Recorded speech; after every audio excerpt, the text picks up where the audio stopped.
नमस्कार दोस्तों, कैसे हो आप सब लोग। दोस्तों, उम्मीद करता हूं आप सब बहुत अच्छे होंगे। आज की जो हमारी कहानी है वो इतनी खौफनाक है कि उसको सुनकर आपकी रूह कांप जाएगी। दोस्तों, शुरू हो जाओ एक ऐसे सफर के लिए जो आपको पल पल डर का एहसास करने वाला है।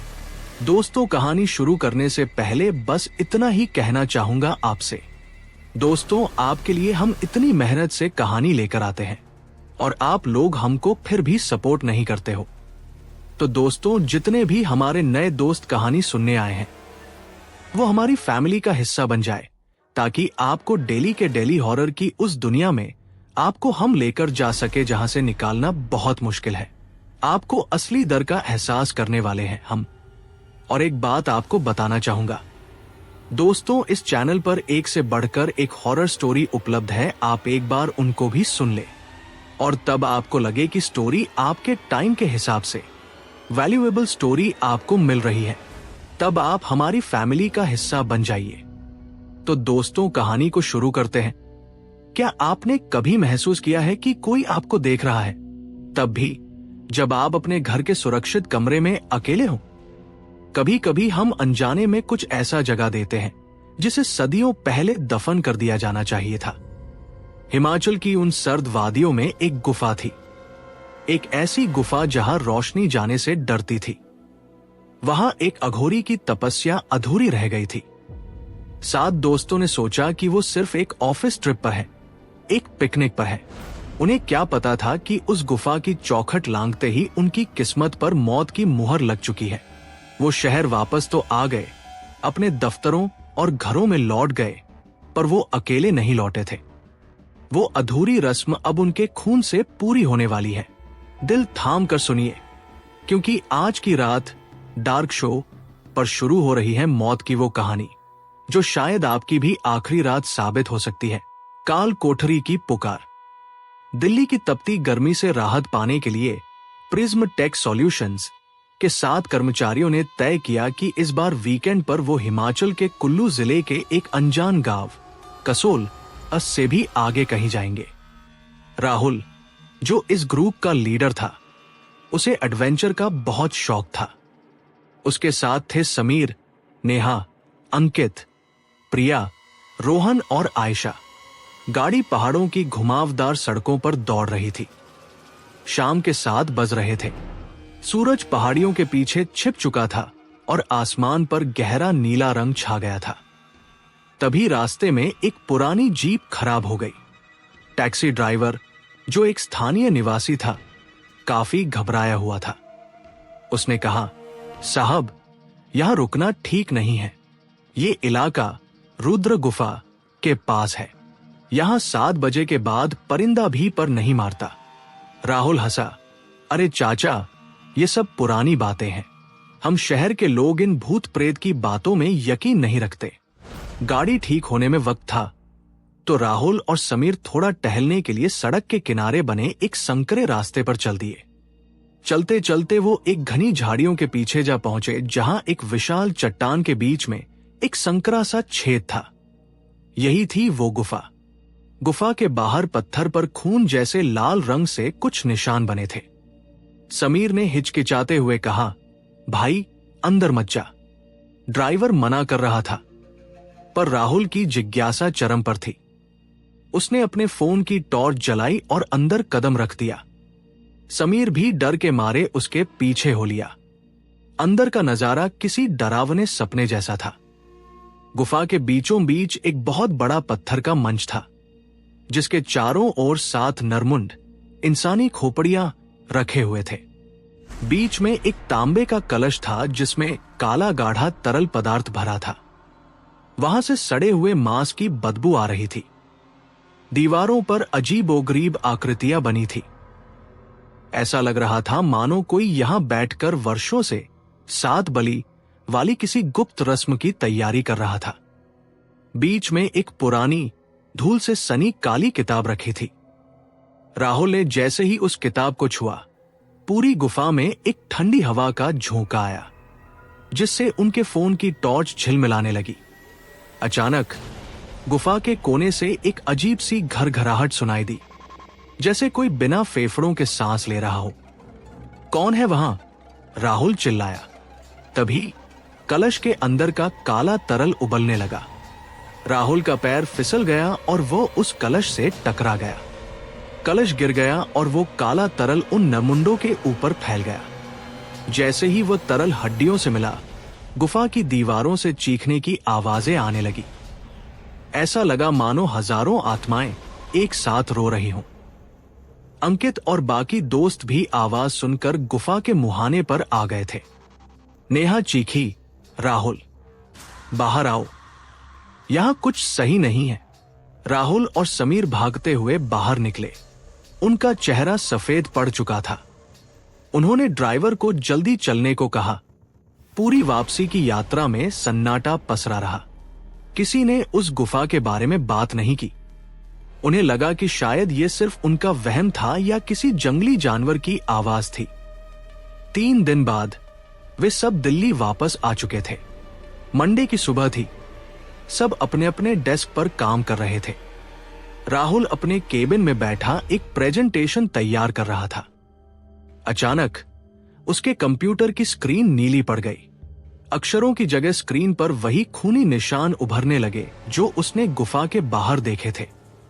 उसने रीबूट करने की कोशिश की, पर स्क्रीन नहीं बदली। तभी उसके कानों में एक धीमी फुसफुसाती आवाज आई, 7 दिन 7 बलि, रस्म अधूरी है। राहुल ने पीछे मुड़कर देखा। केबिन में कोई नहीं था, लेकिन जब उसने कांच की खिड़की पर अपनी परछाई देखी तो उसके पैरों के नीचे की जमीन खिसक गई। कांच में दिख रहा राहुल उसकी तरह नहीं बैठा था। कांच वाला राहुल खड़ा था और उसकी गर्दन 180 डिग्री मुड़ी हुई थी। उसकी आंखें पूरी तरह काली थी और वह राहुल की तरफ देखकर मुस्कुरा रहा था। जैसे ही राहुल ने पलक झपकाई, परछाई सामान्य हो गई। राहुल का गला सूख गया। उसने सोचा कि शायद पहाड़ों की थकान की वजह से उसे मति भ्रम, हैल्यूसिनेशन हो रहा है। उसी शाम ऑफिस की पार्किंग में समीर अपनी कार की तरफ जा रहा था। तभी उसे लगा कि कोई उसके पीछे चल रहा है। वो रुका, पर पीछे कोई नहीं था। जैसे ही उसने कार का दरवाजा खोला और अंदर बैठा, उसने रियर व्यू मिरर में देखा। पिछली सीट पर एक साया बैठा था। वह साया पूरी तरह राख से ढका हुआ था और उसके हाथ में वही तांबे का कलश था जो गुफा में गिरा था। समीर चीखा और कार से बाहर निकल गया, पर जब उसने दोबारा अंदर देखा तो वहां कोई नहीं था। उसे लगा कि वो पागल हो रहा है। रात के ठीक 12 बजे अंकित के घर से एक भयानक चीख सुनाई दी। अंकित अपने बाथरूम के आईने के सामने खड़ा था। उसके पूरे चेहरे पर वही काला तरल टपक रहा था जो गुफा में था, जबकि बाथरूम की छत पूरी तरह सूखी थी। वह तरल उसकी आंखों और कान से निकल रहा था। वो हिल नहीं पा रहा था, मानो किसी अदृश्य शक्ति ने उसे जकड़ लिया हो। दीवार पर अपने आप खून से एक अक्षर लिखा गया। वो था 1। अगली सुबह जब राहुल ऑफिस पहुंचा तो उसे खबर मिली कि अंकित अपने घर में मृत पाया गया है। पुलिस का कहना था कि उसकी मौत हार्ट फेलियर से हुई है, लेकिन एक बात बहुत अजीब थी। अंकित के शरीर का सारा खून गायब था, जैसे किसी ने उसे निचोड़ लिया हो। राहुल समझ गया था कि गुफा से उनके साथ कुछ आया है। वो अधूरी रस्म अब दिल्ली की गलियों में अपना शिकार ढूंढ रही थी, और अभी तो सिर्फ एक ही बलि हुई थी। 6 और बाकी थे। अंकित की मौत ने पूरे ऑफिस में सन्नाटा पसार दिया था। पुलिस इसे एक रहस्यमय मेडिकल कंडीशन मान रही थी, लेकिन राहुल, समीर, नेहा, प्रिया, रोहन और आयशा, ये 6 लोग जानते थे कि दाल में कुछ काला नहीं, बल्कि पूरी दाल ही काली है। अंकित की अंत्येष्टि से लौटते वक्त समीर के हाथ कांप रहे थे। उसे बार बार अपनी कार की पिछली सीट पर बैठी वो राख से ढकी आकृति याद आ रही थी। शाम के 7 बज रहे थे, वही वक्त जब उन्होंने उस गुफा की दहलीज लांघी थी। समीर अपने अपार्टमेंट में अकेला था। उसने डर के मारे घर की सारी लाइटें जला दी थी। उसे लग रहा था कि अंधेरा होते ही वो चीज उसे दबोच लेगी। उसने राहुल को फोन लगाया। राहुल भाई, मुझे डर लग रहा है। अंकित के साथ जो हुआ वो इत्तेफाक नहीं था। वो गुफा, हमने वहां कुछ गलत कर दिया है। समीर की आवाज लड़खड़ा रही थी। राहुल ने उसे दिलासा देने की कोशिश की। समीर, शांत हो जा। हम कल किसी तांत्रिक या पंडित से बात करेंगे। तू बस सो जा, सब ठीक हो जाएगा। लेकिन समीर को पता था कि कुछ भी ठीक नहीं होने वाला। जैसे ही उसने फोन रखा, उसके बेडरूम की लाइट एक झटके में बंद हो गई। समीर ने हड़बड़ाहट में स्विच बोर्ड दबाया, पर बिजली नहीं आई। अचानक उसे महसूस हुआ कि कमरे का तापमान गिर रहा है। उसकी सांसें जमने लगी थी। तभी उसे सुनाई दी एक घिसटने की आवाज। घिस घिस घिस, जैसे कोई भारी बोरी फर्श पर खींच रहा हो। आवाज उसके बेडरूम के कोने से आ रही थी। समीर ने अपने फोन की टॉर्च चलाई। रोशनी के घेरे में जो दिखा, उसने उसके गले की आवाज छीन ली। कोने में कोई बैठा था। वो पूरी तरह नग्न था, लेकिन उसका शरीर इंसानी खाल का नहीं, बल्कि सूखी हुई राख और मिट्टी का बना लग रहा था। उसकी पीठ समीर की तरफ थी। वो धीरे धीरे कुछ बुदबुदा रहा था। गौर से सुनने पर समीर के रोंगटे खड़े हो गए। वह तांत्रिक मंत्र नहीं थे, वो समीर का ही नाम था, पर बहुत ही फटी हुई और भारी आवाज में। समीर, रस्म अधूरी है। समीर पीछे हटने लगा। उसका पैर बिस्तर से टकराया और वो गिर पड़ा। जैसे ही वह गिरा, वो आकृति बिजली की तेजी से मुड़ी। उसकी आंखें नहीं थी, सिर्फ दो गहरे काले गड्ढे थे, जिनमें से वही काला तरल बह रहा था जो गुफा के कलश में था। उसका मुंह असामान्य रूप से बड़ा खुला हुआ था। समीर ने भागने की कोशिश की, पर उसके पैर जैसे फर्श से चिपक गए थे। उस आकृति ने अपना हाथ हवा में लहराया और समीर का दम घुटने लगा। वो हवा में उठने लगा, मानो किसी अदृश्य रस्सी ने उसका गला जकड़ लिया हो। दीवार पर अपने आप खरोंचे पड़ने लगी, जैसे कोई अदृश्य नाखून पत्थर को चीर रहा हो। वहां धीरे से उभरा 2 फीट 2। समीर की आंखों की पुतलियां ऊपर चढ़ गई। उसके कान और नाक से खून की जगह वही काली राख निकलने लगी। कुछ ही सेकंडों में समीर का शरीर पूरी तरह सूख कर एक कंकाल जैसा हो गया, जैसे उसके अंदर की सारी नमी और जीवन किसी ने सोख लिया हो। रात के सन्नाटे में एक आखिरी चीख गूंजी और फिर सब शांत हो गया। अगली सुबह राहुल के पास पुलिस का फोन आया। समीर अपने बंद कमरे में मृत पाया गया था। उसकी हालत अंकित से भी बदतर थी। उसका शरीर इतना हल्का हो चुका था जैसे वो कागज का बना हो। अब बाकी बचे 5 दोस्त राहुल के घर पर इकट्ठा हुए थे। नेहा फूट फूट कर रो रही थी। रोहन और प्रिया के चेहरों पर मौत का खौफ साफ दिख रहा था। हमें वापस जाना होगा, राहुल ने ठंडे स्वर में कहा। उसकी आंखों के नीचे काले घेरे बन गए थे। वो रात भर सो नहीं पाया था। पागल हो गए हो? वहां मौत नाच रही है और तुम वापस जाने की बात कर रहे हो। रोहन चिल्लाया।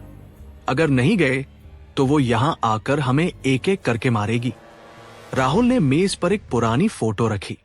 ये फोटो उसने गुफा में उस काली किताब के एक पन्ने की खींची थी, जो अब उसके फोन में थी। मैंने इस पन्ने का अनुवाद इंटरनेट पर एक पुराने संस्कृत विशेषज्ञ से करवाया है। ये कोई साधारण गुफा नहीं थी। ये काल भैरव के एक वर्जित पंथ की साधना स्थली थी। वहां एक अघोरी सप्तबली की रस्म कर रहा था ताकि वह मौत पर विजय पा सके, लेकिन 7वीं बलि से ठीक पहले उसकी मौत हो गई, जिससे वो रस्म बीच में ही अटक गई। हमने वहां जाकर उस ऊर्जा को सक्रिय कर दिया है। अब वो रस्म खुद को पूरा कर रही है। प्रिया ने कांपते हुए पूछा, तो क्या हमें मरना होगा? राहुल ने गहरी सांस ली। किताब के अनुसार रस्म को या तो 7 बलियों से पूरा किया जा सकता है, या फिर उस कलश को दोबारा उसी जगह स्थापित करके जहां से वह गिरा था। और एक विशेष मंत्र का जाप करके उसे शांत किया जा सकता है। लेकिन हमारे पास वक्त कम है। हर रात 7 बजे एक नई बलि होगी। तभी आयशा, जो अब तक चुप बैठी थी, अचानक हंसने लगी। उसकी हंसी सामान्य नहीं थी, वो बहुत गहरी और मर्दाना लग रही थी। सब उसकी तरफ देखने लगे। आयशा की आंखें धीरे धीरे काली हो रही थी। उसने मेज पर रखा कांच का गिलास उठाया और उसे अपने हाथ में ही भींच दिया। कांच के टुकड़े उसके मांस में धंस गए, पर उसे दर्द नहीं हो रहा था। खून की जगह उसके जख्मों से काली राख निकल रही थी।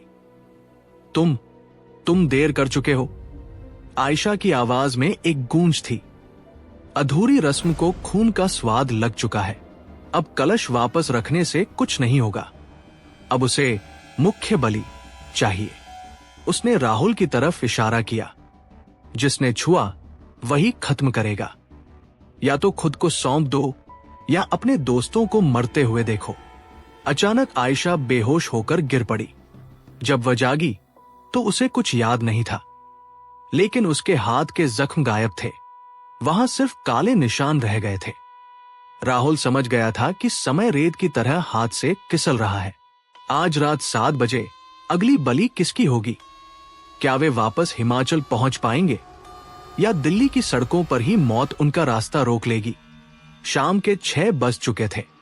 सूरज ढल रहा था और तभी राहुल के घर की सारी घड़ियां एक साथ रुक गई। अलार्म बजने लगा, पर वो अलार्म नहीं था। वो किसी के जोर जोर से हंसने की आवाज थी जो दीवार के अंदर से आ रही थी। अगली बलि का समय हो चुका था। शाम के 7 बजते ही राहुल के अपार्टमेंट की हवा भारी हो गई। आयशा अभी भी फर्श पर अर्धविक्षिप्त अवस्था में पड़ी थी। उसकी सांसें तेज थी और पलकें भीतर की ओर फड़क रही थी। रोहन ने कांपते हाथों से अपना बैग उठाया। हमें अभी निकलना होगा। अगर हम यहां रुके रहे तो सुबह तक हम में से कोई जिंदा नहीं बचेगा। राहुल ने अपनी पुरानी कार की चाबियां उठाई। गाड़ी में बैठो, हम सीधे कुल्लू के लिए निकल रहे हैं।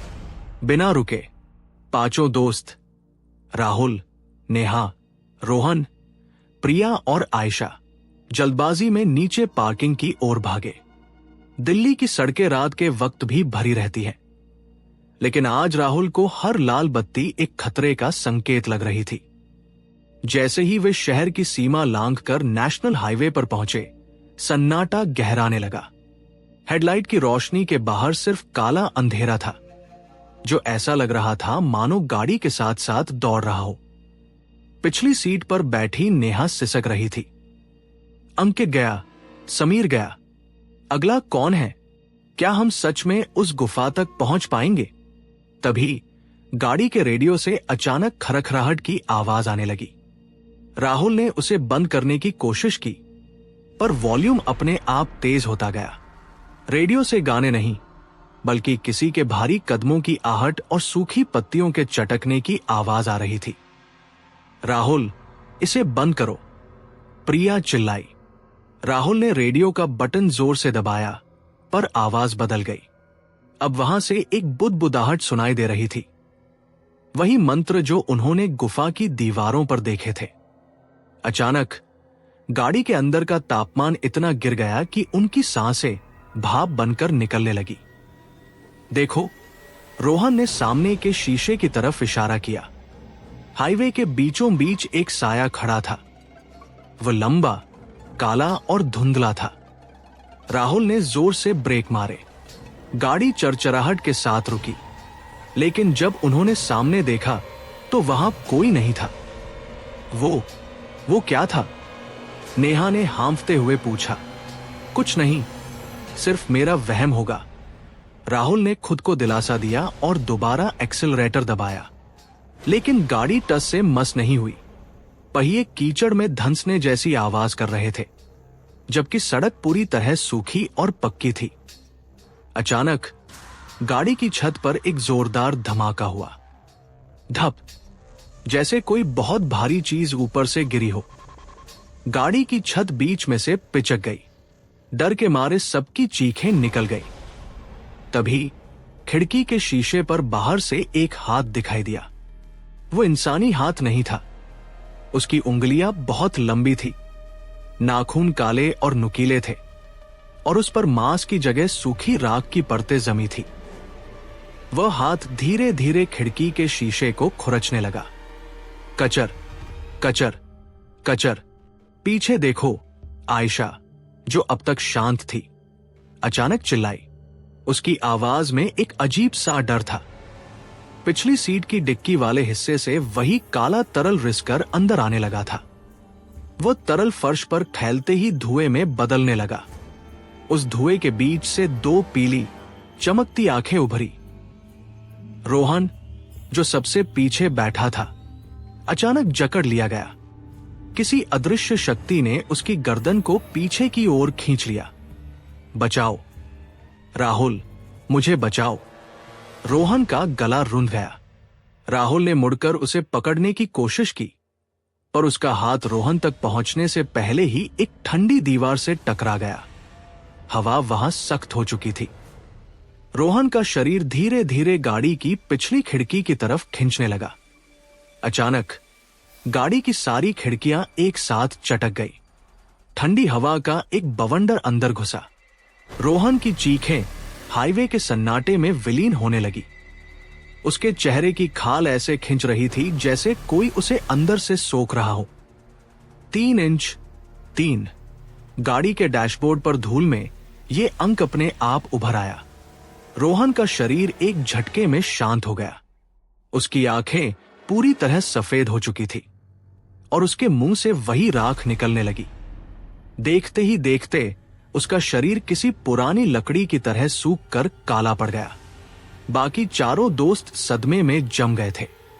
उनकी आंखों के सामने उनका एक और दोस्त खत्म हो गया था। तभी गाड़ी का इंजन अपने आप स्टार्ट हो गया। राहुल ने देखा कि स्टीयरिंग व्हील खुद ब खुद घूम रहा है। गाड़ी अब सड़क पर नहीं, बल्कि हाईवे के किनारे बने गहरे जंगलों की तरफ मुड़ रही थी। ये हमें ले जा रहा है, नेहा रोने लगी। ये हमें गुफा तक नहीं, बल्कि हमारी कब्र तक ले जा रहा है। राहुल ने स्टीयरिंग को काबू करने की कोशिश की, पर वो पत्थर जैसा सख्त था। गाड़ी की रफ्तार बढ़ती जा रही थी। 80, 100, 120। सामने पेड़ों का एक झुंड था। टक्कर निश्चित थी। सब सिर नीचे करो, राहुल चिल्लाया। जोरदार टक्कर हुई। एयरबैग्स खुल गए और चारों तरफ धुआं फैल गया। जब राहुल को होश आया तो उसके सिर से खून बह रहा था। उसने चारों तरफ देखा। वे हाईवे से बहुत दूर एक ऐसे घने जंगल के बीच थे जहां पेड़ों की टहनियां कंकालों की तरह लग रही थी। नेहा और प्रिया बेहोश थी, पर आयशा गायब थी। गाड़ी का दरवाजा खुला हुआ था। बाहर जमीन पर आयशा के पैरों के निशान थे, जो घने अंधेरे की तरफ जा रहे थे। लेकिन उन निशानों के साथ साथ एक और निशान था, किसी भारी चीज के घिसटने का निशान, और उसके बगल में इंसानी हड्डियों के टुकड़े बिखरे थे। राहुल ने अपनी टॉर्च उठाई और कांपते कदमों से बाहर निकला। उसे दूर कहीं से आयशा की धीमी आवाज सुनाई दी। वो रो नहीं रही थी, वो वही मंत्र गुनगुना रही थी जो उस अघोरी की किताब में थे। रात का दूसरा पहर शुरू हो चुका था। 3 बलि हो चुकी थी, अब 4 बाकी थे, और वह शक्ति अब उनके बीच ही थी। गाड़ी का अगला हिस्सा एक पुराने बरगद के पेड़ से टकराकर चकनाचूर हो चुका था। हेडलाइट की एक तरफ की रोशनी बुझ चुकी थी और दूसरी तरफ की रोशनी रुक रुक कर जल रही थी, जिससे जंगल का मंजर और भी भयावह लग रहा था। राहुल ने लड़खड़ाते हुए नेहा और प्रिया को गाड़ी से बाहर निकाला। दोनों को मामूली चोटें आई थी, लेकिन खौफ के मारे उनका बुरा हाल था। आयशा, आयशा कहाँ है? नेहा ने हांफते हुए पूछा। उसकी आवाज जंगल की सरसराहट में दब रही थी। राहुल ने टॉर्च की रोशनी उस दिशा में घुमाई जहां आयशा के पैरों के निशान थे। वे निशान एक पुरानी टूटी फूटी पगडंडी की तरफ जा रहे थे, जो झाड़ियों के बीच कहीं ओझल हो रही थी। अजीब बात यह थी कि उन निशानों के साथ साथ फर्श पर वही काली राख बिखरी हुई थी। हमें उसे ढूंढना होगा, राहुल ने अपनी फटी हुई कमीज से सिर का खून पोंछा। हम उसे यहां अकेला नहीं छोड़ सकते। वे तीनों उस पगडंडी पर चलने लगे। जंगल इतना घना था कि चांद की रोशनी भी जमीन तक नहीं पहुंच पा रही थी। तभी प्रिया अचानक रुक गई। सुनो, क्या तुम्हें कुछ सुनाई दे रहा है? सन्नाटे को चीरती हुई एक आवाज आ रही थी। टप टप टप, जैसे कोई गीली चीज ऊंचाई से गिर रही हो। राहुल ने टॉर्च ऊपर उठाई और जो देखा उसे देखकर प्रिया की चीख निकल गई। ऊपर के पेड़ों की टहनियों से सैकड़ों पुरानी पोटलियां लटकी हुई थी। उनमें से कुछ फटी हुई थी, जिनसे इंसानी बाल और हड्डियां नीचे झांक रही थी। वह एक शमशान वन था, जहां उन लोगों को टांगा जाता था जिनकी अकाल मृत्यु हुई हो। पोटलियों से वही काला तरल टपक रहा था जो अब तक उनके साथ चल रहा था। ये यहां क्या है? नेहा कांपते हुए राहुल से चिपक गई। ये उस अघोरी का इलाका है, राहुल ने धीमी आवाज में कहा। किताब में लिखा था कि वह अपनी शक्ति बढ़ाने के लिए मरे हुए लोगों की ऊर्जा सोखता था। हम शायद उसकी साधना के केंद्र के करीब हैं। अचानक झाड़ियों के पीछे से आयशा की परछाई दिखाई दी। वह एक पुराने खंडहर हो चुके मंदिर की सीढ़ियों पर बैठी थी। उसका चेहरा अंधेरे में था, लेकिन उसके हाथ में वही पुरानी काली किताब थी जो राहुल ने गुफा में देखी थी। आयशा, राहुल चिल्लाया और उसकी तरफ भागा। जैसे ही वह करीब पहुंचा, आयशा धीरे से मुड़ी। उसकी त्वचा अब कागज की तरह पतली और पारदर्शी हो गई थी, जिसके नीचे की नसें काली पड़ चुकी थी। उसकी आंखों में कोई पुतली नहीं थी, सिर्फ अंतहीन कालापन। तुम यहां क्यों आए? राहुल, आयशा की आवाज में हजारों लोगों के एक साथ बोलने जैसा शोर था। रस्म को चौथा हिस्सा चाहिए, और वो हिस्सा तुम में से एक है। उसने हाथ से इशारा किया और मंदिर के टूटे हुए खंभों के पीछे से राख से बनी आकृतियां बाहर निकलने लगी। वे वही अपूर्ण आत्माएं थी जिनकी रस्म अघोरी ने अधूरी छोड़ दी थी। वे धीरे धीरे नेहा और प्रिया की तरफ बढ़ने लगी। नहीं, हमें छोड़ दो, प्रिया चिल्लाई और पीछे भागने लगी, पर उसका पैर एक दबी हुई जड़ में फंस गया और वो गिर पड़ी। तभी मंदिर के अंदर से एक भारी पीतल के घंटे की आवाज गूंजी। टन। आवाज इतनी तेज थी कि राहुल के कान के पर्दों से खून निकलने लगा। उस आवाज के साथ ही प्रिया के शरीर में झटके लगने शुरू हो गए। उसका शरीर हवा में उठने लगा। उसकी हड्डियां टूटने की आवाजें आने लगी। चटक, कड़क। प्रिया, राहुल ने उसे पकड़ने की कोशिश की, पर एक अदृश्य दीवार ने उसे दूर फेंक दिया। प्रिया के मुंह से उसकी आखिरी चीख भी नहीं निकल पाई। उसके शरीर से सारी ऊर्जा खींच ली गई और वह एक सूखे हुए पत्ते की तरह फर्श पर गिर पड़ी। मंदिर की दीवार पर खूनी अक्षरों में लिखा गया, 4 फीट 4। नेहा पागलों की तरह रोने लगी। अब सिर्फ हम 3 बचे हैं। राहुल, हम सब मारे जाएंगे। आयशा ने किताब बंद की और खड़ी हो गई। उसकी चाल अब इंसानों जैसी नहीं थी। वो झटके लेकर चल रही थी। अभी रात बाकी है और मुख्य बलि अभी सुरक्षित है। उसने राहुल की तरफ देखा और एक डरावनी मुस्कान दी। कलश, गुफा और तुम सब एक ही धागे से बंधे हो। अगर सूरज उगने से पहले तुम गुफा तक नहीं पहुंचे तो ये जंगल तुम्हारा शमशान बनेगा। अचानक आयशा गायब हो गई। पूरा मंदिर परिसर फिर से खामोश हो गया, सिवाय प्रिया के ठंडे पड़े शरीर के। राहुल को एहसास हुआ कि वो अघोरी अब आयशा के शरीर का इस्तेमाल कर रहा है ताकि वो अपनी रस्म पूरी कर सके। राहुल ने नेहा का हाथ पकड़ा। हमें भागना होगा नेहा, यहां से गुफा सिर्फ कुछ ही मील दूर है। अगर हम वहां पहुंचकर उस कलश को सही जगह रखते तो शायद ये सब रुक जाए। पर जैसे ही वे मंदिर से बाहर निकले, उन्होंने देखा कि जंगल का रास्ता बदल चुका था। पेड़ अपनी जगह से हिल रहे थे और हर तरफ से वही मंत्र सुनाई दे रहे थे। उन्हें दिशा का कोई ज्ञान नहीं रहा। तभी उनके पीछे से एक बहुत भारी कदम की आवाज आई। धम धम, कोई बहुत विशाल चीज उनके पीछे आ रही थी। राहुल ने मुड़कर देखा तो उसके होश उड़ गए। धूल और राख का बना एक विशाल दानव, जिसके चेहरे पर उन सभी दोस्तों के चेहरे बारी बारी से उभर रहे थे जो अब तक मर चुके थे। अंकित, समीर, रोहन और प्रिया। वह अधूरी रस्म का साक्षात रूप था। भागो नेहा, भागो, राहुल चिल्लाया। रात का तीसरा पहर शुरू हो गया था। मौत अब उनके पीछे पीछे चल रही थी और रास्ता सिर्फ उन पोटलियों से होकर गुजरता था जहां हजारों आत्माएं उनका इंतजार कर रही थी। राहुल और नेहा जंगल के उस भयानक दलदल और कांटों भरी झाड़ियों के बीच पागलों की तरह भाग रहे थे। पीछे से आती वह भारी पदचाप अब उनके कानों के इतने करीब थी कि उन्हें महसूस हो रहा था जैसे कोई गर्म और सड़ी हुई सांस उनकी गर्दन पर टकरा रही हो। वो राख का दानव, जिसमें उनके मरे हुए दोस्तों के चेहरे बारी बारी से उभर रहे थे, हर कदम के साथ और विशाल होता जा रहा था। राहुल, मेरी टांगे जवाब दे रही हैं, मैं और नहीं भाग सकती।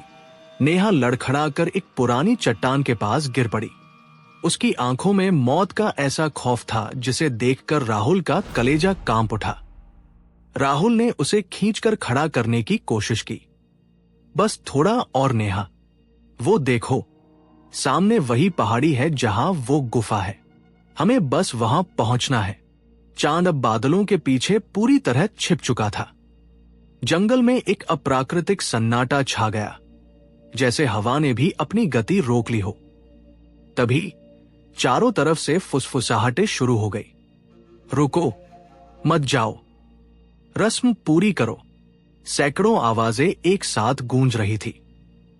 राहुल ने टॉर्च की रोशनी घुमाई तो देखा कि पेड़ों की टहनियों से लटकी हुई वे पोटलियां अब हिल रही थी। उनमें से सूखी हुई हड्डियां बाहर निकलकर आपस में जुड़ने लगी थी। देखते ही देखते उनके सामने कंकालों की एक दीवार खड़ी हो गई। ये रास्ता नहीं देंगे, नेहा ने रोते हुए कहा। अचानक नेहा के पीछे की जमीन फटने लगी। वही काला तरल जो अब तक उनके साथ साए की तरह चल रहा था, अब एक फंदे की तरह नेहा के पैरों के चारों ओर लिपट गया। राहुल, बचाओ, नेहा चिल्लाई। राहुल ने उसे बचाने के लिए छलांग लगाई, पर तभी आयशा, यानी वह शरीर जिसे अघोरी ने अपने वश में कर रखा था, अंधेरे से बाहर निकली। उसके हाथ में वही तांबे का कलश था जो अब दहकते हुए अंगारों की तरह लाल हो रहा था। एक और अंश, एक और रूह। आयशा की आवाज अब किसी गहरी खाई से आती हुई लग रही थी।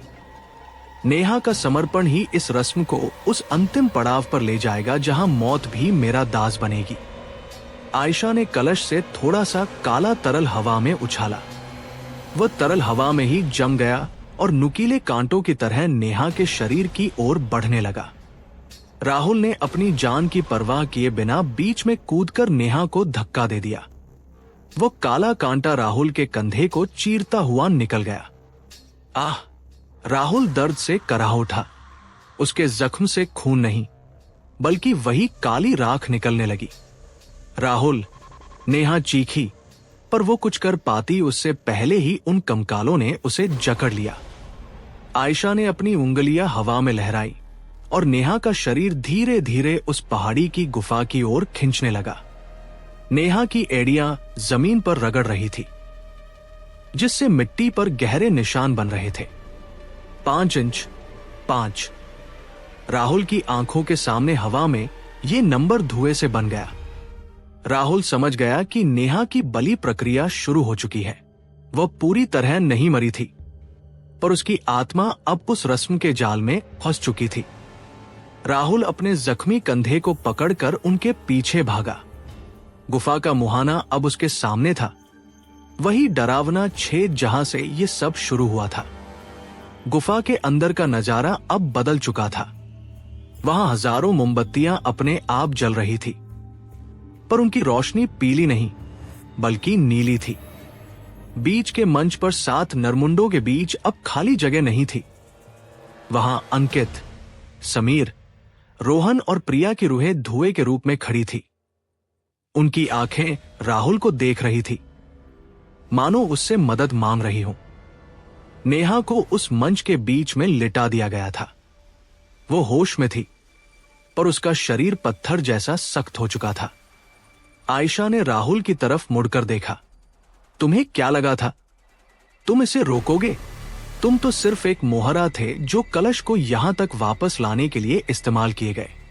अब 5वीं बलि पूरी होगी और 6ठी बलि के लिए मुझे कहीं दूर नहीं जाना पड़ेगा। उसने राहुल की तरफ इशारा किया। राहुल को महसूस हुआ कि उसके फेफड़ों से हवा छीनी जा रही है। उसके घुटने जमीन पर टिक गए। तभी राहुल की नजर उस काली किताब पर पड़ी जो आयशा के पैरों के पास गिरी थी। उसे याद आया कि अधूरी रस्म को खत्म करने का एक और तरीका था, रक्त का शुद्धिकरण।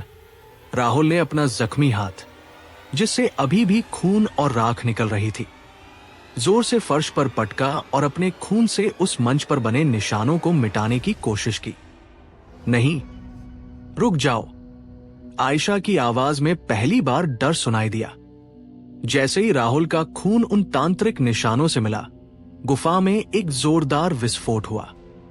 नीली मोमबत्तियां बुझ गई और गुफा की दीवारें कांपने लगी। नेहा के शरीर से वह जकड़न ढीली हुई, पर वह पूरी तरह मुक्त नहीं हुई थी। दीवार पर उभर रहे 5 फीट के अंक के बगल में एक और निशान बना, एक कटा हुआ हाथ। नेहा की सांसें वापस आई, पर उसकी आंखें अब पूरी तरह सफेद हो चुकी थी। वह बच तो गई थी, पर अब वह इंसान नहीं रही थी। वह उस रस्म का हिस्सा बन चुकी थी। अब सिर्फ राहुल और नेहा, जो अब एक जिंदा लाश की तरह थी, बचे थे। गुफा के बाहर सूरज उगने में अभी 2 घंटे बाकी थे और उस अघोरी की रूह अब पूरी तरह पागल हो चुकी थी। 6 इंच 6 की बारी थी और राहुल जानता था कि अगला नंबर उसका है। गुफा की दीवारें किसी घायल जानवर की तरह थरथरा रही थी। राहुल का अपना खून फर्श पर बने उन प्राचीन और घिनौने निशानों से मिल रहा था, जिससे एक अजीब सी नीली और काली भाप उठ रही थी। नेहा, जो अब एक पत्थर की मूरत जैसी लग रही थी, धीरे धीरे अपनी जगह से उठी। उसकी आंखों में वो चमक नहीं थी जो राहुल को पसंद थी। अब वहां सिर्फ एक खालीपन था, जैसे किसी ने उसके अंदर से उसकी पहचान खींच ली हो। नेहा, क्या तुम मुझे सुन सकती हो? राहुल ने कराहते हुए पूछा। उसका कंधा अब सुन्न पड़ने लगा था। नेहा ने कोई जवाब नहीं दिया। उसने अपना हाथ उठाया और हवा में कुछ टटोलने लगी। तभी आयशा, जिसमें अघोरी का वास था, एक कोने से साए की तरह उभरी। उसके चेहरे पर अब मांस लटक रहा था, मानो वह शरीर उस रस्म की गर्मी को बर्दाश्त नहीं कर पा रहा था। तुमने खेल बिगाड़ दिया, राहुल। आयशा की आवाज अब फटी हुई और दोहरी लग रही थी। मेरा खून से बनाया हुआ घेरा तुमने अपने अशुद्ध रक्त से अपवित्र कर दिया। अब यह रस्म प्यार या दोस्ती नहीं पहचानती, इसे सिर्फ अंश चाहिए। अचानक गुफा के बीचों बीच रखे उस तांबे के कलश से एक काला हाथ बाहर निकला। वो हाथ धुएं और राख का बना था, लेकिन उसकी पकड़ लोहे जैसी मजबूत थी। उस हाथ ने राहुल के पैर को जकड़ लिया और उसे धीरे धीरे उस बलिमंच की ओर खींचने लगा। 6 इंच 6। हवा में ये अंक अब लाल दहकते अंगारों की तरह चमकने लगा। नहीं, अभी नहीं। राहुल ने अपनी जेब से एक छोटा सा पत्थर का टुकड़ा निकाला, जिसे उसने मंदिर के खंडहर से उठाया था। उस पर एक सुरक्षा मंत्र खुदा हुआ था। उसने वो पत्थर कलश की तरफ फेंका। जैसे ही पत्थर कलश से टकराया, एक तेज रोशनी हुई। वह काला हाथ गायब हो गया, लेकिन आयशा जोर से हंसी। पत्थरों से रूहों को नहीं रोका जाता, राहुल। तुम्हें पता है इस रस्म को पूरा करने के लिए 6ठा अंश कौन देगा? उसने नेहा की तरफ इशारा किया। नेहा, जो अब तक शांत खड़ी थी, अचानक राहुल की तरफ झपटी। उसकी ताकत किसी सामान्य लड़की से 10 गुना ज्यादा थी। उसने राहुल का गला पकड़ लिया और उसे दीवार से सटा दिया। राहुल को अपनी गर्दन की हड्डियां चटकने का एहसास हुआ। नेहा, मत करो, राहुल ने हांफते हुए कहा।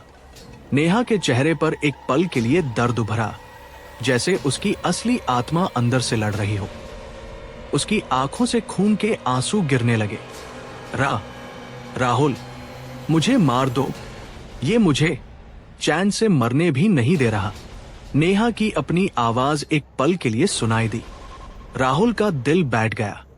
उसे समझ आया कि छठी बलि धोखे की बलि थी। अगर वह नेहा को मारता है तो रस्म का छठा हिस्सा पूरा हो जाएगा, और अगर नेहा उसे मारती है तो भी रस्म आगे बढ़ेगी। अघोरी ने ऐसा जाल बुना था जिसमें जीत सिर्फ मौत की थी।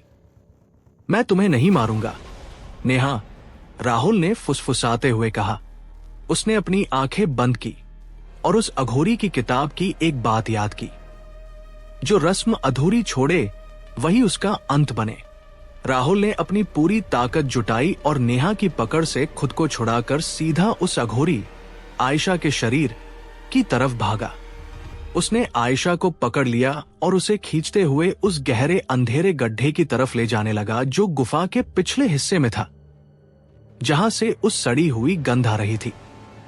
अगर तुम्हें बलि चाहिए तो चलो साथ चलते हैं, राहुल चिल्लाया। आयशा के शरीर के अंदर बैठी रूह छटपटाने लगी। मूर्ख, अगर मैं मरी तो ये गुफा हमेशा के लिए बंद हो जाएगी और तुम सब यहीं दफन हो जाओगे। हो जाने दो, कम से कम बाहर की दुनिया तो सुरक्षित रहेगी, राहुल ने दहाड़ते हुए कहा।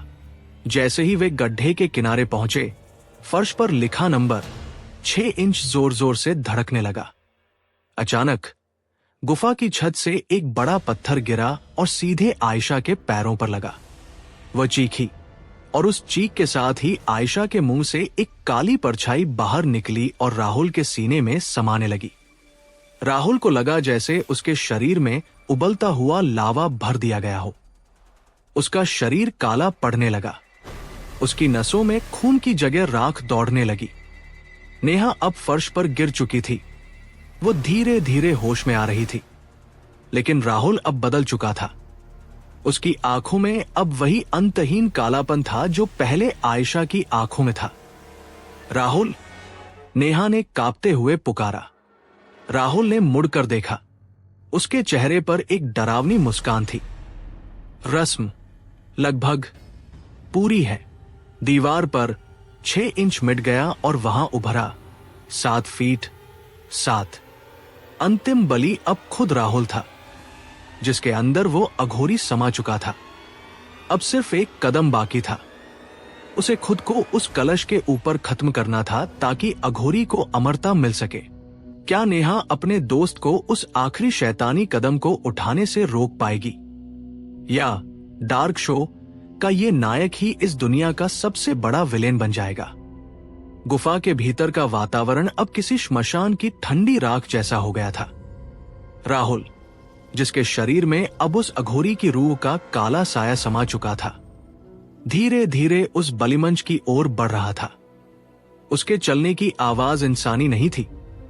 हर कदम के साथ हड्डियों के चटकने और मांस के फटने जैसी डरावनी आवाजें आ रही थी। नेहा फर्श पर पड़ी थी।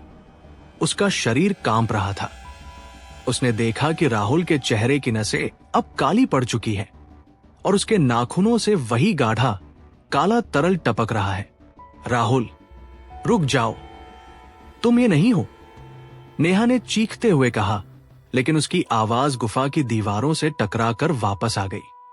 राहुल रुका। उसने अपनी गर्दन को धीरे से मोड़ा, इतना ज्यादा कि उसकी हड्डियां टूटने की साफ आवाज आई। उसकी आंखों में अब कोई सफेद हिस्सा नहीं बचा था। राहुल अब यहां नहीं है, नेहा। राहुल तो सिर्फ एक जरिया था इस कलश को भरने के लिए। अब 7वीं बलि खुद इस शरीर की होगी और मेरी तपस्या सदियों बाद पूरी होगी। वह अघोरी जो राहुल के शरीर का इस्तेमाल कर रहा था, अट्टहास करने लगा। उसकी हंसी गुफा के हर कोने से गूंज रही थी, जैसे पत्थर भी हंस रहे हों। अचानक गुफा के बीचों बीच रखा वो तांबे का कलश हवा में तैरने लगा। उसमें से निकलने वाला धुआं अब उन 7 नरमुंडों के साथ जुड़कर एक घेरा बनाने लगा। वो घेरा धीरे धीरे राहुल को अपनी ओर खींच रहा था। अगर 7वीं बलि पूरी हुई, नेहा ने कांपते हुए सोचा, तो ये शैतान हमेशा के लिए आजाद हो जाएगा।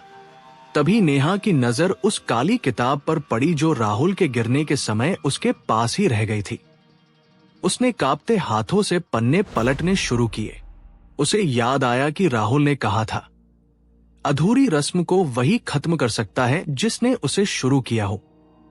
पर रस्म तो राहुल और समीर ने शुरू की थी। समीर मर चुका था और राहुल अब खुद शैतान बन चुका था। नहीं, नेहा की नजर एक धुंधले पन्ने पर पड़ी जहां खून से कुछ लिखा था। अधूरी रस्म का अंत केवल स्वेच्छा से दी गई बलि, वॉलंटरी सैक्रिफाइस से ही संभव है, जबरदस्ती छीनी गई रूह से नहीं। नेहा को समझ आ गया, अघोरी अब तक सबको मार रहा था, लेकिन 7वीं बलि उसे खुद की खुशी से चाहिए थी। राहुल का शरीर तो उसका गुलाम था, पर उसकी आत्मा अभी भी अंदर लड़ रही थी। राहुल, मेरी बात सुनो, नेहा चिल्लाई और दौड़कर राहुल के सामने खड़ी हो गई। उसने अपनी जेब से वो छोटा सा चाकू निकाला जो वे ट्रैकिंग के लिए साथ रखते थे। तुम इसे पूरा नहीं होने दोगे। तुम राहुल हो। तुमने मुझे बचाने के लिए अपनी जान दांव पर लगाई थी। राहुल का शरीर एक पल के लिए ठिठका। उसके काले पड़ चुके चेहरे पर मांस की एक लहर सी उठी, जैसे भीतर से कोई बाहर आने की कोशिश कर रहा हो। नेहा, भागो। राहुल की असली आवाज एक गहरी, फटी हुई फुसफुसाहट में सुनाई दी। मुझे खत्म कर दो। नहीं राहुल। नेहा की आंखों से आंसू बहने लगे। 7 इंच 7। दीवार पर यह नंबर अब इतना तेज चमक रहा था कि गुफा की दीवारों से पत्थर गिरने लगे। अघोरी की रूह ने फिर से नियंत्रण पा लिया। बहुत हुआ, अब समय आ गया है। उसने नेहा को एक तरफ झटक दिया और कलश की ओर हाथ बढ़ाया। जैसे ही वो कलश को छूने वाला था, राहुल की आत्मा ने अंतिम बार पूरी ताकत लगाई। राहुल का दाहिना हाथ, जो अघोरी के वश में था, अचानक रुक गया। राहुल ने अपने बाएं हाथ से, जो अभी भी थोड़ा उसके नियंत्रण में था, उस कलश को जोर से पकड़ा और उसे मंच से नीचे पटक दिया। कलश गिरते ही टूट गया और उसका सारा काला तरल गुफा की फर्श पर फैल गया। अघोरी की रूह राहुल के शरीर के अंदर तड़पने लगी। तुमने ये क्या किया? मेरी सदियों की तपस्या, वह चीखा। पर कहानी का सबसे बड़ा ट्विस्ट अभी बाकी था। जैसे ही कलश टूटा, गुफा के कोने से वही राख का दानव प्रकट हुआ। लेकिन इस बार वह अघोरी की मदद के लिए नहीं आया था। वह कलश की अधूरी ऊर्जा का रक्षक था। अब जब कलश टूट चुका था, वो ऊर्जा अनियंत्रित हो गई थी और उसे कोई भी शरीर चाहिए था। वह दानव राहुल की तरफ नहीं, बल्कि नेहा की तरफ बढ़ा।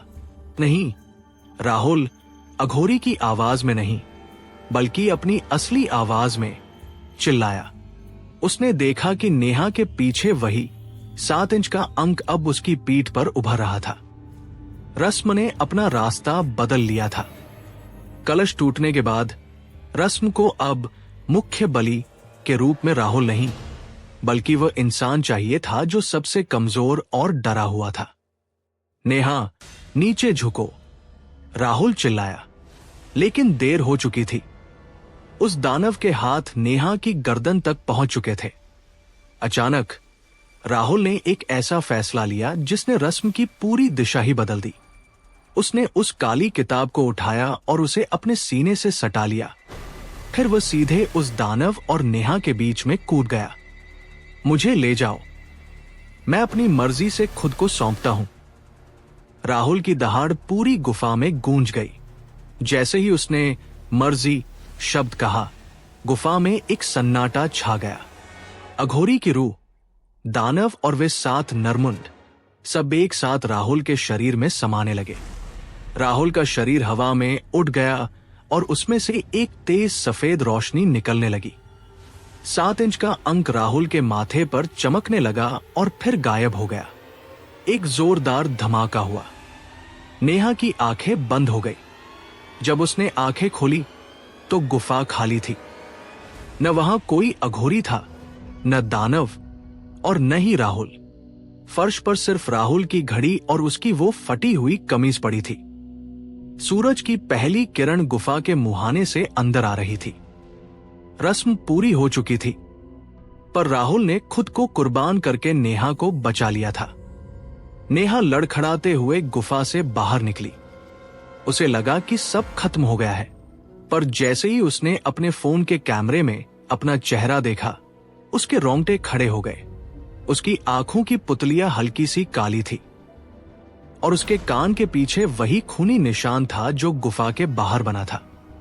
राहुल ने खुद को सौंपा था, पर क्या वो अघोरी पूरी तरह खत्म हुआ था, या वो अब नेहा के अंदर छिपकर अगली रस्म का इंतजार कर रहा था? सूरज की पहली किरणें पहाड़ों की चोटियों को छू रही थी, लेकिन नेहा के लिए वो रोशनी उम्मीद की नहीं, बल्कि एक गहरे डर की शुरुआत थी। गुफा के बाहर का सन्नाटा अब उसे सुकून नहीं, बल्कि खौफ दे रहा था। राहुल गायब हो चुका था, या शायद उसने खुद को उस रस्म की आग में झोंक दिया था ताकि नेहा को बचा सके। नेहा लड़खड़ाते हुए उसी रास्ते पर वापस चली जहां उनकी गाड़ी दुर्घटनाग्रस्त हुई थी। अजीब बात थी, रात भर जिस जंगल ने उसे डराया, जहां पेड़ों से पोटलियां लटकी थी, अब वहां सब कुछ सामान्य लग रहा था। न कोई पोटली थी, न कोई सड़ा हुआ मांस, सिर्फ चीड़ के पेड़ों की सरसराहट थी। क्या वो सब एक सपना था? नेहा ने खुद से सवाल किया, लेकिन जैसे ही उसने अपने हाथ की कलाई देखी, उसकी रूह कांप गई। राहुल की वह घड़ी जो गुफा के फर्श पर पड़ी थी, अब नेहा की कलाई पर बंधी थी, और वो घड़ी चल नहीं रही थी। उसकी सुइयां रात के ठीक 3:33 बजे पर रुकी हुई थी। वो किसी तरह हाईवे तक पहुंची। किस्मत से एक ट्रक ड्राइवर ने उसे लिफ्ट दी और उसे नजदीकी पुलिस स्टेशन पहुंचाया। पुलिस ने तलाशी अभियान चलाया, लेकिन न तो राहुल की लाश मिली, न ही बाकी दोस्तों का कोई सुराग। पुलिस के लिए ये एक हाईवे एक्सीडेंट और लापता होने का मामला था। नेहा को सदमे की हालत में दिल्ली वापस भेज दिया गया।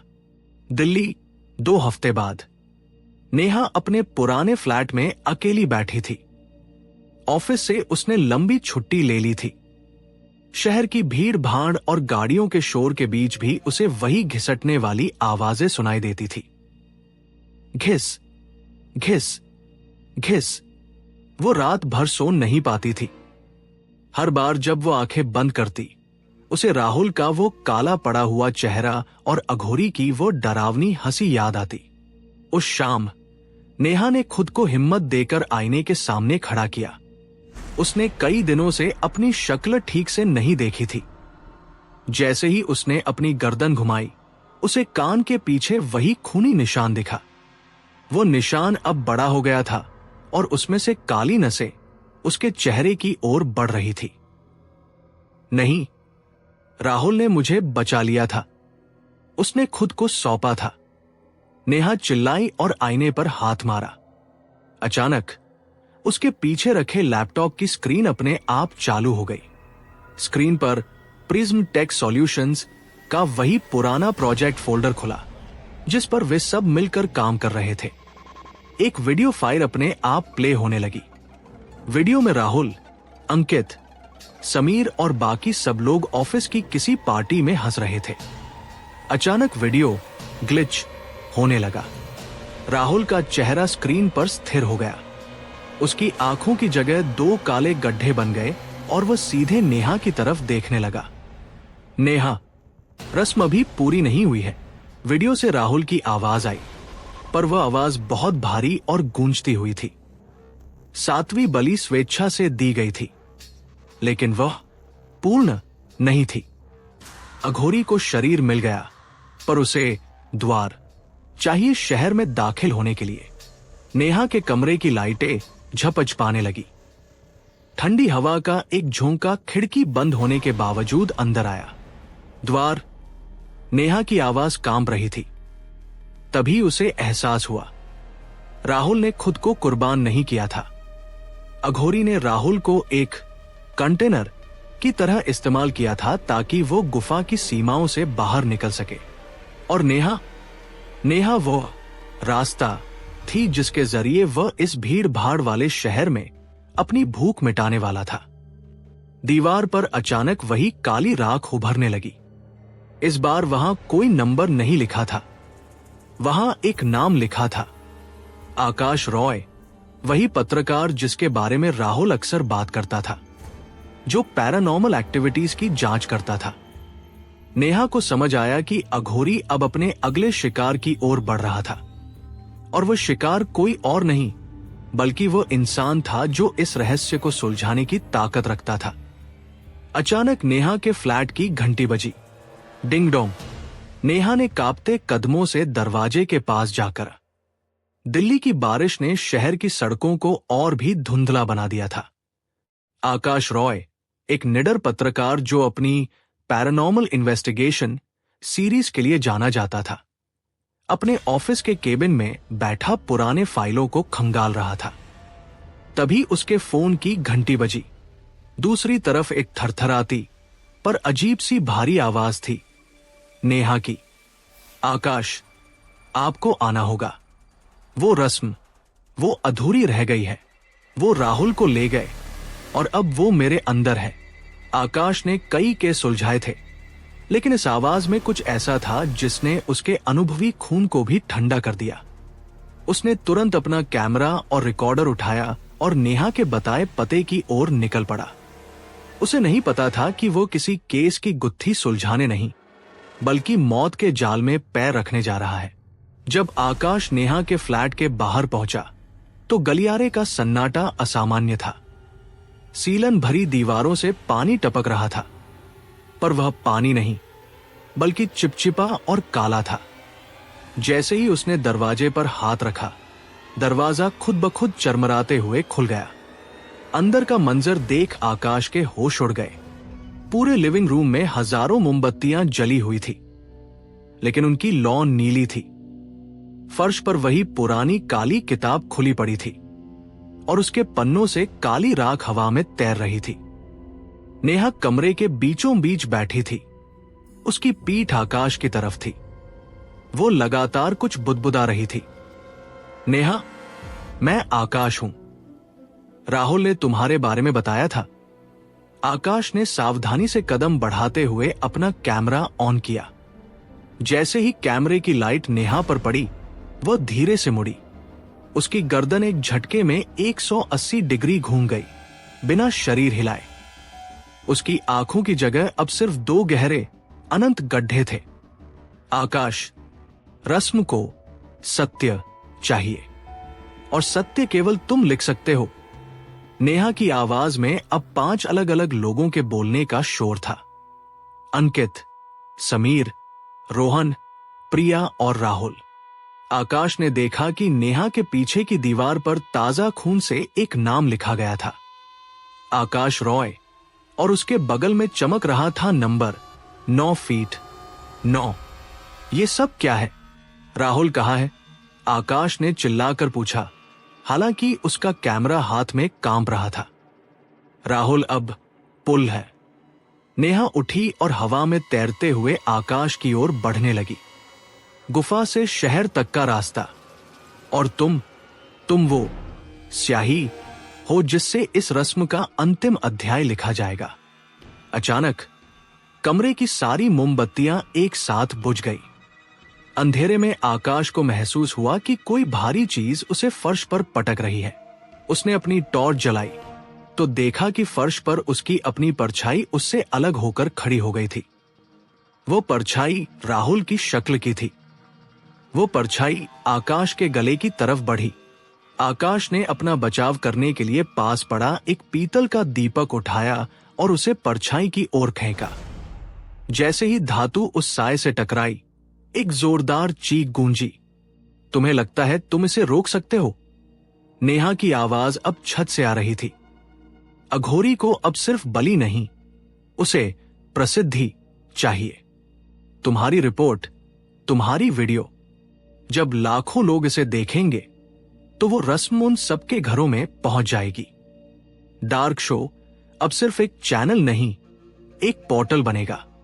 आकाश को समझ आया कि यह अघोरी कितना शातिर था। वह सिर्फ नेहा या आकाश को मारना नहीं चाहता था, वो आकाश के जरिए अपनी रस्म को डिजिटल दुनिया में फैलाना चाहता था ताकि वो अमर हो सके। तभी कमरे की खिड़की के शीशे टूटकर अंदर गिरे। बाहर बारिश नहीं, बल्कि वही काली राख बरस रही थी। आकाश ने देखा कि लैपटॉप की स्क्रीन पर राहुल का चेहरा फिर से उभरा। आकाश, भागो, ये तुम्हें इस्तेमाल कर रहा है। वीडियो अपलोड मत करना। राहुल की असली आवाज एक पल के लिए गूंजी, लेकिन नेहा, अघोरी, ने अपना हाथ हवा में लहराया और आकाश का कैमरा खुद ब खुद रिकॉर्डिंग शुरू कर दिया। स्क्रीन पर लाइव स्ट्रीम का बटन दब गया। डार्क शो चैनल पर हजारों लोग लाइव जुड़ने लगे। नहीं, आकाश चिल्लाया और उसने लैपटॉप बंद करने की कोशिश की, पर उसके हाथ जम चुके थे। लाइव वीडियो के नीचे कमेंट्स आने लगे। ये क्या है? ये मेकअप बहुत असली लग रहा है। कितना डरावना है। लोगों को लग रहा था कि ये कोई प्रैंक या फिल्म की शूटिंग है, पर वे नहीं जानते थे कि वे अपनी आंखों के जरिए उस रस्म का हिस्सा बन रहे थे। जैसे जैसे व्यूअर्स की संख्या बढ़ रही थी, नेहा का शरीर और भी ज्यादा भयानक होता जा रहा था। उसके शरीर से काली रूहें निकलकर कैमरा लेंस की ओर बढ़ रही थी। 9 इंच का अंक अब लाल से काला पड़ गया। रस्म अपने अंतिम पड़ाव की ओर बढ़ रही थी। आकाश को अब एक भयानक फैसला लेना था। क्या वो इस रस्म को रोकने के लिए खुद को खत्म कर दे, या फिर वो उस लाइव स्ट्रीम को बंद करने का कोई रास्ता ढूंढे, इससे पहले कि ये मौत का वायरस पूरी दुनिया के स्क्रीन्स पर फैल जाए। तभी कमरे के कोने में रखे उस तांबे के कलश के टुकड़े जो नेहा अपने साथ लाई थी, चमकने लगे। उन टुकड़ों के बीच राहुल की आत्मा का एक आखिरी अंश दिखाई दिया। आई होल से देखा। बाहर कोई नहीं था, लेकिन जैसे ही उसने नीचे देखा, दरवाजे के नीचे से वही काला तरल अंदर आ रहा था। उस तरल के बीच में एक पुरानी, धूल से सनी काली किताब रखी थी। वही किताब जिसे राहुल ने गुफा में अपने सीने से लगाया था।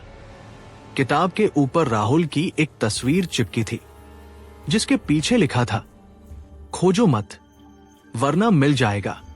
नेहा ने किताब उठाई। जैसे ही उसने पहला पन्ना पलटा, उसे महसूस हुआ कि उसके अपने हाथ अब उसके वश में नहीं थे। उसकी उंगलियां खुद ब खुद पन्ने पलटने लगी। वो मंत्र पढ़ने लगी, वही मंत्र जो उसने कभी नहीं सीखे थे। 8 इंच, 8। नेहा के कमरे की छत पर खूनी अक्षरों में ये नया अंक उभर आया। रस्म टूटी नहीं थी। रस्म ने अब एक बड़ा रूप ले लिया था। गुफा की वो छोटी सी तपस्या अब दिल्ली जैसे बड़े शहर को अपने आगोश में लेने के लिए तैयार थी। नेहा ने फोन उठाया और एक नंबर डायल किया। हेलो, क्या मेरी बात आकाश रॉय से हो सकती है? मुझे एक कहानी सुनानी है, एक अधूरी रस्म की। नेहा के चेहरे पर एक डरावनी मुस्कान थी। उसकी आंखों की पुतलियां अब पूरी तरह गायब हो चुकी थी। वो अब नेहा नहीं थी, वो अघोरी की नई आवाज थी। दिल्ली की बारिश ने शहर की सड़कों को और भी धुंधला बना दिया था। आकाश रॉय, एक निडर पत्रकार जो अपनी पैरानॉर्मल इन्वेस्टिगेशन सीरीज के लिए जाना जाता था, अपने ऑफिस के केबिन में बैठा पुराने फाइलों को खंगाल रहा था। तभी उसके फोन की घंटी बजी। दूसरी तरफ एक थरथराती पर अजीब सी भारी आवाज थी, नेहा की। आकाश, आपको आना होगा। वो रस्म, वो अधूरी रह गई है। वो राहुल को ले गए और अब वो मेरे अंदर है। आकाश ने कई केस सुलझाए थे, लेकिन इस आवाज में कुछ ऐसा था जिसने उसके अनुभवी खून को भी ठंडा कर दिया। उसने तुरंत अपना कैमरा और रिकॉर्डर उठाया और नेहा के बताए पते की ओर निकल पड़ा। उसे नहीं पता था कि वो किसी केस की गुत्थी सुलझाने नहीं, बल्कि मौत के जाल में पैर रखने जा रहा है। जब आकाश नेहा के फ्लैट के बाहर पहुंचा तो गलियारे का सन्नाटा असामान्य था। सीलन भरी दीवारों से पानी टपक रहा था, पर वह पानी नहीं बल्कि चिपचिपा और काला था। जैसे ही उसने दरवाजे पर हाथ रखा, दरवाजा खुद ब खुद चरमराते हुए खुल गया। अंदर का मंजर देख आकाश के होश उड़ गए। पूरे लिविंग रूम में हजारों मोमबत्तियां जली हुई थी, लेकिन उनकी लौ नीली थी। फर्श पर वही पुरानी काली किताब खुली पड़ी थी और उसके पन्नों से काली राख हवा में तैर रही थी। नेहा कमरे के बीचों बीच बैठी थी। उसकी पीठ आकाश की तरफ थी। वो लगातार कुछ बुदबुदा रही थी। नेहा, मैं आकाश हूं। राहुल ने तुम्हारे बारे में बताया था। आकाश ने सावधानी से कदम बढ़ाते हुए अपना कैमरा ऑन किया। जैसे ही कैमरे की लाइट नेहा पर पड़ी, वह धीरे से मुड़ी। उसकी गर्दन एक झटके में 180 डिग्री घूम गई, बिना शरीर हिलाए। उसकी आंखों की जगह अब सिर्फ 2 गहरे अनंत गड्ढे थे।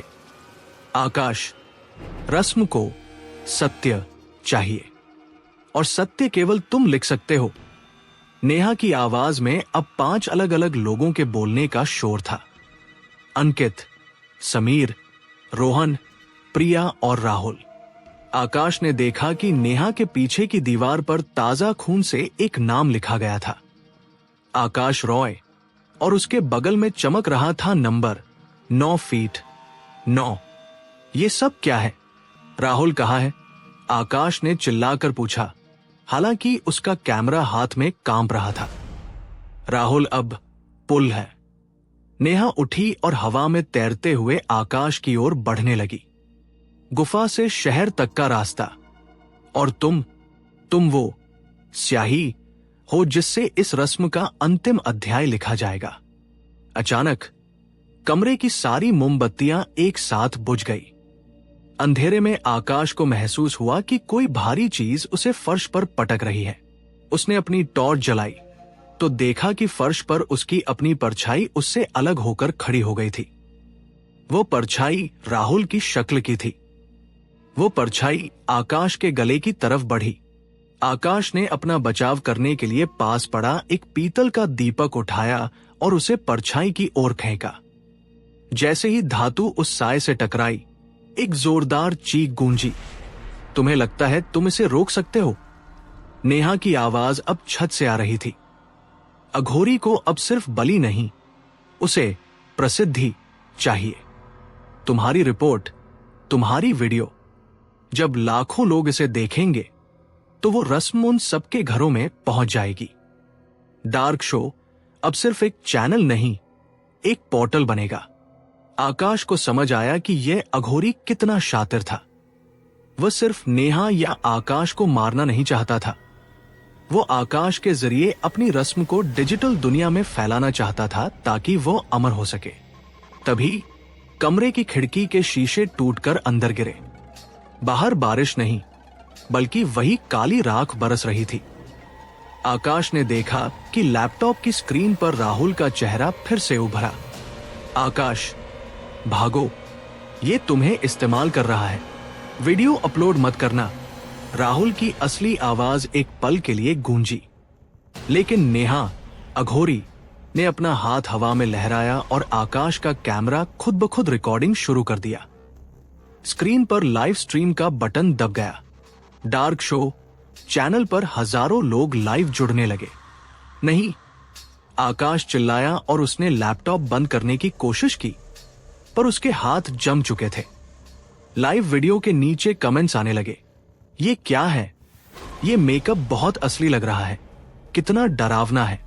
लोगों को लग रहा था कि ये कोई प्रैंक या फिल्म की शूटिंग है, पर वे नहीं जानते थे कि वे अपनी आंखों के जरिए उस रस्म का हिस्सा बन रहे थे। जैसे जैसे व्यूअर्स की संख्या बढ़ रही थी, नेहा का शरीर और भी ज्यादा भयानक होता जा रहा था। उसके शरीर से काली रूहें निकलकर कैमरा लेंस की ओर बढ़ रही थी। 9 इंच का अंक अब लाल से काला पड़ गया। रस्म अपने अंतिम पड़ाव की ओर बढ़ रही थी। आकाश को अब एक भयानक फैसला लेना था। क्या वो इस रस्म को रोकने के लिए खुद को खत्म कर दे, या फिर वह उस लाइव स्ट्रीम को बंद करने का कोई रास्ता ढूंढे, इससे पहले कि ये मौत का वायरस पूरी दुनिया के स्क्रीन्स पर फैल जाए। तभी कमरे के कोने में रखे उस तांबे के कलश के टुकड़े जो नेहा अपने साथ लाई थी, चमकने लगे। उन टुकड़ों के बीच राहुल की आत्मा का एक आखिरी अंश दिखाई दिया। दिल्ली की उस काली और तूफानी रात में नेहा के फ्लैट के भीतर का वातावरण अब इस दुनिया का नहीं रह गया था। हवा में सड़े हुए मांस और जलती हुई हड्डियों की गंध इतनी तीव्र थी कि आकाश रॉय का दम घुटने लगा। नीली मोमबत्तियों की लौ अब काली पड़ चुकी थी और कमरे की दीवारें किसी जीवित प्राणी की खाल की तरह धड़क रही थी। डार्क शो पर लाइव स्ट्रीम की संख्या लाखों में पहुंच चुकी थी। लोग कमेंट्स में तालियां बजा रहे थे, डर रहे थे और सस्पेंस का आनंद ले रहे थे। उन्हें नहीं पता था कि उनके फोन और लैपटॉप की स्क्रीन से एक अदृश्य काली राख धीरे धीरे निकलकर उनके कमरों में फैल रही थी। अघोरी ने आकाश के डिजिटल साम्राज्य को अपनी बलि का सबसे बड़ा हथियार बना लिया था। सत्य, प्रसार, अमरता, नेहा के शरीर से निकली 5-5 आवाजें एक साथ गूंजी। नेहा का शरीर अब पूरी तरह से अमानवीय हो चुका था। उसकी हड्डियां उसके मांस को फाड़कर बाहर निकल आई थी और उसके चेहरे की खाल ढीली होकर लटक गई थी। वो हवा में 4 फीट ऊपर तैर रही थी। उसके बाल नागों की तरह लहरा रहे थे। आकाश ने देखा कि फर्श पर रखे तांबे के कलश के टुकड़ों से राहुल की एक धुंधली सी आकृति उभर रही थी। वो राहुल नहीं था, बल्कि उसकी तड़पती हुई रूह का आखिरी अवशेष था। आकाश, कैमरा तोड़ दो। ये रस्म स्क्रीन्स के जरिए फैल रही है, राहुल की रूह चीखी। लेकिन जैसे ही राहुल ने यह कहा, नेहा, अघोरी ने अपना हाथ हवा में लहराया। राहुल की रूह को एक अदृश्य आग ने जकड़ लिया। वो दर्द से कराह उठा। राहुल, मैं तुम्हें और नहीं तड़पने दूंगा, आकाश चिल्लाया।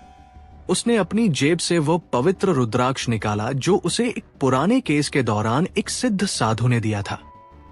जैसे ही आकाश ने रुद्राक्ष को नेहा की ओर फेंका, कमरे में एक भीषण बिजली कड़की।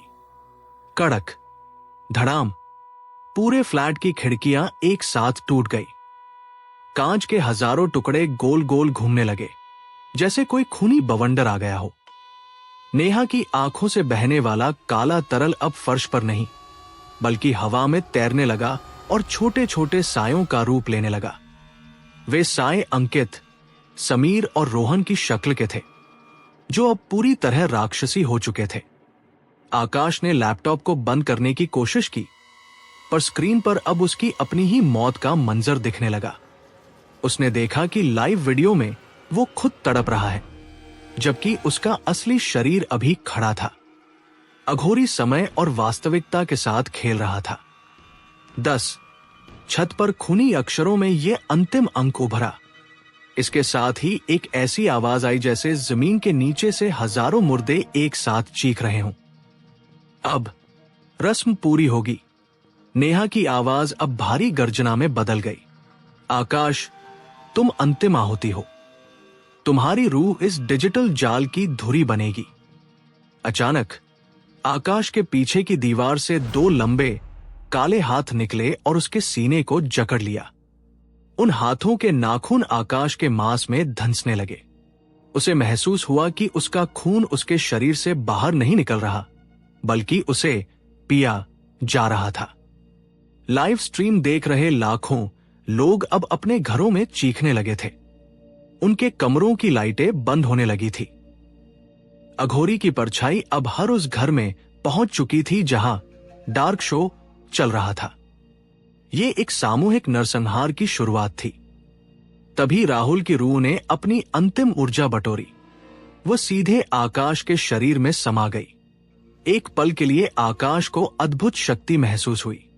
उसने देखा कि अघोरी का असली केंद्र नेहा का शरीर नहीं, बल्कि वो काली किताब थी जो फर्श पर पड़ी थी। किताब को जला दो, आकाश। अपनी रूह की आग से राहुल की आवाज आकाश के दिमाग में गूंजी।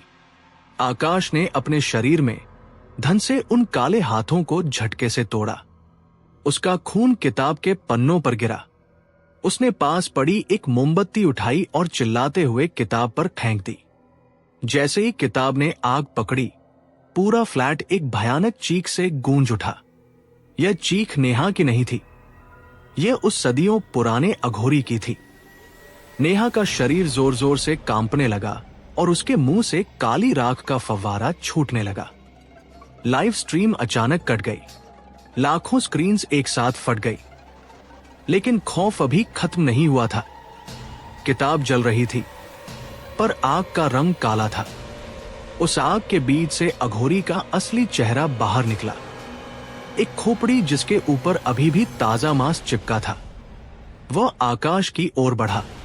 तुमने इसे जलाया तो अब तुम ही इसके पन्ने बनोगे, अघोरी ने दहाड़ लगाई। आकाश ने देखा कि उसके हाथ अब जलती हुई राख में बदल रहे थे। वो अपनी डायरी का हिस्सा बन रहा था। उसने आखिरी बार राहुल की रूह को महसूस किया। दोनों ने मिलकर एक अंतिम मंत्र पढ़ा, वही मंत्र जो रस्म को शून्य कर देता था। एक जोरदार नीली रोशनी का विस्फोट हुआ। पूरा फ्लैट, नेहा, आकाश और वह काली किताब सब एक काले गड्ढे में समा गए।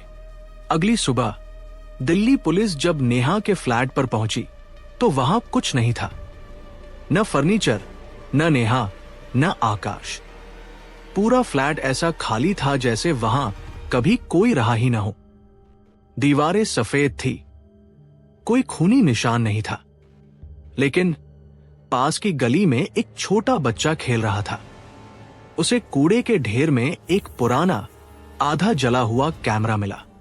उसने उसे ऑन किया। कैमरे की स्क्रीन झिलमिलाई। उसमें किसी का चेहरा नहीं था, बस एक काला अंधेरा था।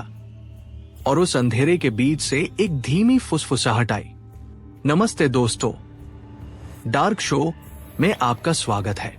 आज की कहानी आप सबके बारे में है। कैमरे की स्क्रीन पर एक अंक उभरा।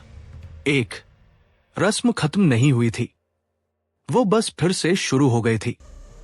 इस बार शिकारी बदल गया था और शिकार आप थे। जिज्ञासा और दुस्साहस के बीच एक बहुत बारीक लकीर होती है। कभी कभी हमारी कुछ नया जानने की चाहत उन दरवाजों को खोल देती है जिन्हें कुदरत ने हमेशा के लिए बंद कर रखा है। याद रखिए, हर रहस्य सुलझाने के लिए नहीं होता और हर रस्म जानकारी के लिए नहीं होती। कुछ अंधेरे इतने गहरे होते हैं कि अगर आप उनमें झांकेंगे तो वो अंधेरा भी आपके अंदर झांकने लगेगा। अपनी सीमाओं का सम्मान करें, क्योंकि अनजानी शक्तियों से छेड़छाड़ की कीमत सिर्फ जान देकर ही चुकानी पड़ती है। दोस्तों, ये स्टोरी हमारी यहीं पर कंप्लीट होती है। अब हम अपने फैमिली मेंबर का नाम लेते हैं। इनका नाम है भारती नेरपगर और ये हमारी कहानी सुन रही है। महाराष्ट्र से इनका बहुत बहुत धन्यवाद। दोस्तों, अगर आप ही चाहते हैं कि अगली वीडियो में मैं आपका नाम लूं तो दोस्तों आप हमें कमेंट करें और बताएं आप हमारी कहानी कहां से सुन रहे हो। मिलते हैं अगली वीडियो में। जब तक के लिए खुश रहिए, मुस्कुराते रहिए।